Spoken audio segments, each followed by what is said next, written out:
آج بھی سمجھو یوتی ناریان سنگھ آنند کی شیپ میں ملعون وسیم کی شکل میں جہاں ایک رسول اللہ کی توہین کر رہا ہے، ایک قرآن مجید کی توہین، ہم اور آپ اسی کشمکش ہے، یہ شیعہ ہے یا یہ۔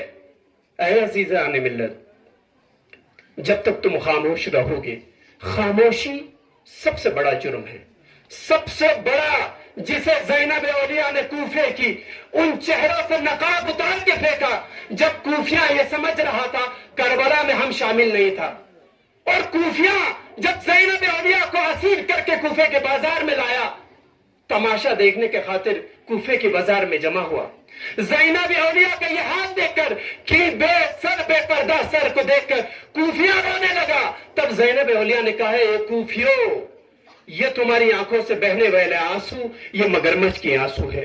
تم کربلا میں جب میرے بھیا کو 3 روز بھوکا پیاسا لعین یزید نے کربلا کے میدان میں شہید کیا، اے اہل کوفی تم خاموش ہو کر کوفے میں رہے تھے، تم کربلا میں جمع نہ ہوا، یزید کو جرت ہوا، 2 امام کو شہید کر دیا، تو بھی اس جرم میں شامل ہے۔ یہ بہت بڑا ایکسپوز کیا تھا۔ زینب اولیاء جس طرف دنیا کی نگاہ نہیں جا رہا تھا، دنیا کی کنسنٹریشن، دنیا کی نگاہ فقط یزید اور شمر لعین پہ تھا۔ یزید ظالم ہے، شمر لعین قاتل، بس ان دو کو۔ یہ زینب اولیاء کی بصیرت تھی جس نے تیسرا طبقہ، جو خاموش ساکت طبقہ، جو خاموش رہا تھا، جو اپنا بے قصور سمجھ کے بیٹھا تھا، ان کا بھی چہرے سے نقاب اتار کے دنیا کے سامنے بتا دیا سب سے بڑا جو جرم کیا ہے، اے اہل کوفہ تم نے کیا ہے، رسول اللہ کا کلمہ پڑھتے ہوئے نوازہ رسول کو کربلا میں بھیجا اور شہید ہونے دیا۔ اے عزیزان ملت، یہ فارمولا فقط کربلا تک محدود نہیں، یہ آج ہماری معاشرے میں، آج ہمارے معاشرے میں ایک ڈومیننٹ کمیونٹی کس طریقے سے سربراہ آ کر کسی مظلوم کی زمین، پراپرٹی سب کچھ لوٹ لیتا ہے۔ آج جس طرح برادر عزیز نے کہا، یہ ایک بہت بڑا سوشل ایشو ہے۔ ہمارے باپ کے اندر، ہمارے پیرنٹس کے اندر وہ غیرت نہیں، اپنی اولاد کو ایک کمسنی میں بورڈنگ اسکول بھیجو، اردو تو اسکول چیزر بیک پیک کر سے جاتا، 1 لاکھ روپے سالانہ کھیلتا، آئیڈین گرو ہوتا، یہ امید رکھتے ہو تم رینٹل آدمی سے۔ آپ کو نہیں معلوم ہے اس بچے کے ساتھ سوشل فزیکل کیا اسالٹ ہوتا ہے، وہ نادان ہے، وہ نہیں جانتا۔ وہاں پہ اس کے ساتھ جسمانی کیا ظلم و ستم ہوتا ہے تم نہیں جانتے ہو۔ تم اپنی بچیوں کو دوسرے کے گھر میں بھیجتے ہو، تمہیں یہ خبر نہیں ہے کہ اس بچی کے ساتھ اس گھر میں کیا ہو رہا ہے۔ کیا کوئی لیڈر اس کے بارے میں سوچتا ہے؟ کیا کوئی علماء کرام نے اس سوشل ایشوز کو اٹھایا ہے؟ اے برادران عزت، خدا کی قسم یہی موضوع تھا، خاموشی۔ خاموشی خود کا آج یہ باعث بنا۔ آج کیا ہو رہا ہے؟ آج کس قدر ہماری مقدسات کی حرمت کو پامال کر رہا ہے؟ وجہ فقط یہی ہے کہ ہم خاموش رہا۔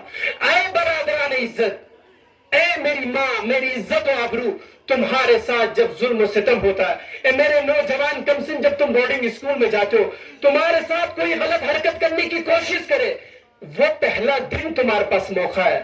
جس دن تم نے اپنی آواز اٹھالا اس کے خلاف، تو بچ گیا، خدا کی قسم تو بچ گیا۔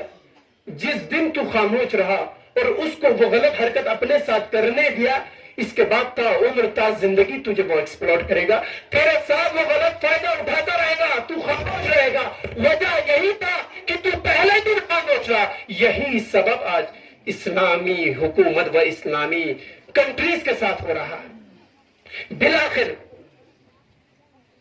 آج جو ہم نے جلسہ یہاں پر مستضعفین کے لیے آواز اٹھانا، یہ فقط ایرانی، یہ فقط نہ فقط اسلامی بلکہ انسانیت کا ہے، کیونکہ دھرم سے پہلے، مذہب سے پہلے انسانیت پہلی آتی ہے۔ یہ انسانیت، اگر کوئی لٹ رہا ہے، کسی کی عزت و آبرو لٹ رہا ہے، کوئی مر رہا ہے، ہم اس کا حسب نسب مذہب نہیں پوچھیں گے، بلکہ ہماری غیرت یہ پوچھے گا یہ انسان ہے، انسان کی مدد کرنی چاہیے۔ مجلس ایام شہادت چل رہا ہے، امیر المومنین اپنی وصیت میں اپنی فرزند امام حسین اور امام حسن سے کیا ارشاد فرماتا ہے؟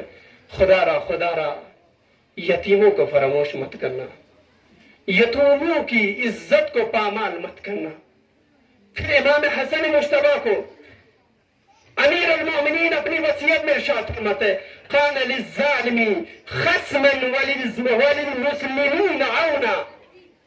لمیگیود حسن خدا را ظالمین میں امبو سختی نے امبو پیشو ظالمین میں امبو اگر ظالم ظلم میں جو نا قیام بوس و مظلومین حمایت بوس.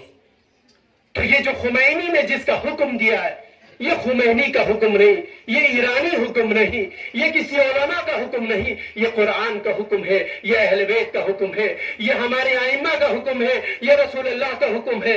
تو ہمیں اسی حکم پہ عمل کرتے ہوئے تا قیامت تک جہاں کہیں بھی مظلومین کی بے حرمتی ہو رہا ہو یا ان مستضعفین کو کچلا جا رہا ہو، ہمیں ڈھال بن کر، ہمیں شیل بن کر ان کے سامنے قیام کرنا ہوگا. والسلام علیکم ورحمۃ اللہ وبرکاتہ.